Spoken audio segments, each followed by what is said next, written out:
चलो आज चलते हैं हम बाल कटाने। हेलो दोस्तों, मेरा नाम है ट्विंकल और ये है मेरे हस्बैंड RDX। बाल कटाने से पहले हम पहुंचते हैं पप्पू चाट घर।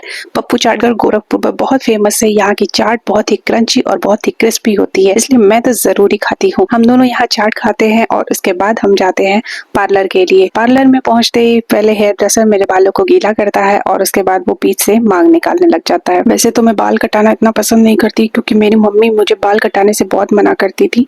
मेरे लंबे बाल हैं और मम्मी मुझे बिल्कुल नहीं मना करती रही जब तक मैं उनके पास थी। लेकिन शादी के बाद हस्बैंड ने मेरे बालों को कटवाने में मेरी हेल्प की है और फिर मैं आई तो यहाँ उसने हेयर ड्रेसर ने पूछा कि आप कौन सा कट चाहती है, तो मैंने कहा मैं बटरफ्लाई कट चाहती हूँ।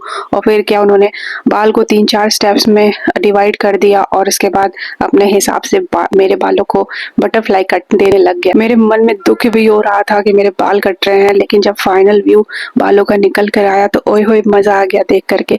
मुझे बहुत ही अच्छा लगा। आप लोगों को मेरे बालों का कट कैसा लगा? बटरफ्लाई कट मुझ पे सूट कर रहा है या नहीं? कमेंट सेक्शन में मुझे जरूर बताना। खैर, बाल कटने के बाद मैं देख रही थी अपने बालों को मुझे कैसा लग रहा है। बाल मुझे लग रहे थे कि बहुत छोटे हो गए, लेकिन अच्छा भी लग रहा था। बाल छोटे हो गए थे, बहुत ही सिल्की हो गए थे।